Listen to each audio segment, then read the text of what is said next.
Well, the disingenuous media that's being less and less taken less and less seriously. It seems to me that trend, which is a common trend that's existed for the last few years of these clickbaity bullshit articles and mislabeling people, it's going to go away because your perspective is not going to be appreciated. It's not going to be respected if you're obviously making disingenuous statements like that.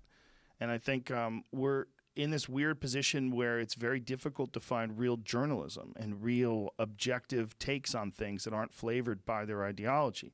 And everybody's trying to shape everybody, and they feel like it's their obligation. They feel there's many people that write things that feel like it's their obligation to change your perspective on national subjects and things that are important to us. It's not their obligation to just report what's going on, but also their obligation to flavor things in a way that'll make one side look favorable to the other. Yeah, well, I'm very much in favor of journalists revealing their biases. I think that the greatest lie in media is that objective journalism is a thing.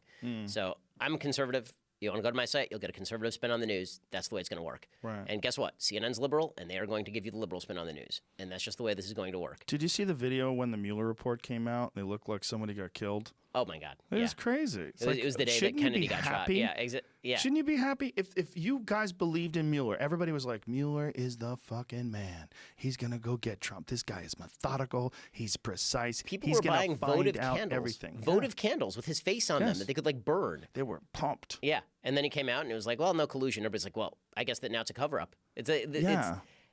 Like, what? Wait a minute. Yeah, maybe the narrative has trumped the actual job you were supposed to do, guys. Well, it's just so many people were so convinced, and there were so many people that were making statements that, in retrospect, are probably like you could probably. I mean, I don't want to say I'm not a litigious person, but if I was a guy like Donald Trump, oh man, yeah, there's so many people to sue. It was amazing. I mean, I remember I was on Bill Maher's show, and we were supposed to talk about free speech stuff, and like 5 minutes before, and he's like, let's talk about Russia. His producer came in. Let's talk about Russia. And I was like, okay, fine. So we get on. The producer said that? Yeah, this is like right before they switched the topic. How goofy are TV shows where they just tell you what you have to talk about? I don't know. Some guy comes in with a clipboard. Yeah, it was a little bit. It was a little bit strange. And we got on stage, and he's talking about Trump-Russia collusion. And I said what I've always said, which is I'll wait for the evidence to come out, and then I will make a decision as to whether Trump-Russia collusion was a thing. And Bill Maher's like, radical. I know. And Bill Maher goes, you don't believe it was a thing? And I was like, well, I don't see any evidence yet that it was a thing. Like, I see some evidence of attempts to collude, like Don Jr. I see some attempts of people trying to get information. But I don't see evidence of, like, actual legal collusion. And why don't we just wait? Like, you guys keep wanting Mueller to give us, like, let's just wait on it. And Maher could not believe that this was my perspective, right? It was like shocking to him. Why should the perspective, I'm waiting for more evidence, be shocking to anyone when it is obvious the evidence is not out? Like, why is that in any way controversial? It's bewildering to me. Well, it's because people have this need to let everyone know that they're on the right side. And they want you to know that they do believe in the collusion. And if you disagree with that, for whatever reason, you must either be a right-wing person, a Trump supporter, someone who's in denial, someone who doesn't look at the evidence, and you're a part of the problem. Yep. But the real problem was jumping to conclusions. There obviously seemed to be some attempts. There's obviously some fuckery with that IRA company, that the Internet Research Agency that is responsible for millions of interactions with people online where they pretended to be different supporters. The trolls and all this, yeah. They caused conflict, like constant conflict in regards to political opinion, and that's all real. That was a coordinated effort to try to change people's opinions. But how much of that had to do with Donald Trump? How much did he ask for? First of all, you got no evidence. Also, I was always bewildered by this theory. Like, did you watch that campaign? That was not the most well-coordinated campaign. It was chaos. It was chaos. I mean, I knew everybody who was in the campaign. Like, it was a shit show. Yeah. And the idea that they're sitting there, but when the mask comes off at night, they call up Vladimir Putin, and they put together a point-by-point plan on how they're going to swing this particular precinct in rural Michigan. It's like, what are you? Are you guys high? Like, what are you talking about? Like, what? Like, if you could attribute this to anything, here's a good rule of thumb for politics. Attribute everything to stupidity unless you can prove malice.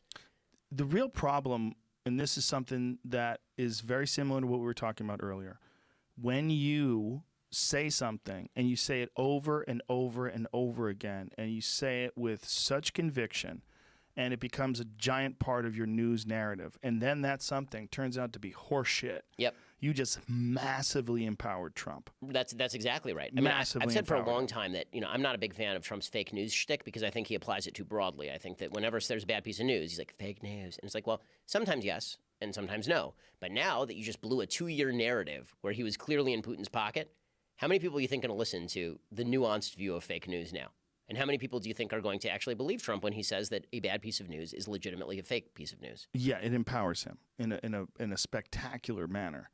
They made a giant mistake. Oh yeah, they blew this one in spectacular fashion. And people are still hanging in there with All it. they had to do, this is true for so many people right now. All you have to do is not be crazy. Just stop it. Dude, That's who all was you the have guy to do. that was talking about the possibility that Trump has been a Russian asset since like 1987 or some shit? Who the fuck was that? I mean, Andrew McCabe, the former FBI director, was asked whether Trump was legitimately a Russian asset, and he's like, I don't know.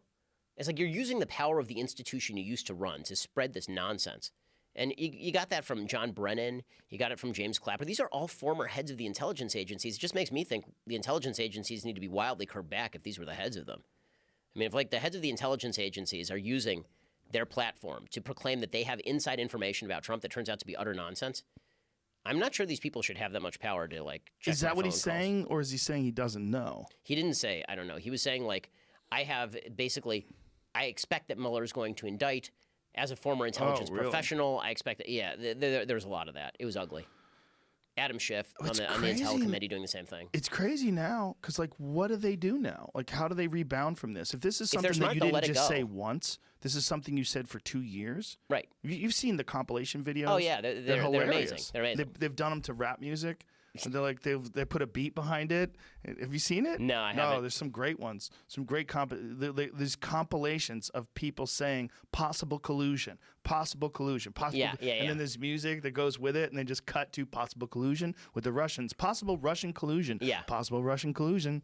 They blew it in a major way. Yeah, I mean, there's plenty of shit to complain about. You didn't have to go with that. Like the idea was that he was a traitor. He's a target-rich environment, and you Yes. decided to go to he's a Russian traitor. What like it's No Way Out or something, and he's Kevin Costner at the last scene. Like the what only in the way actual? he could have ever beaten Hillary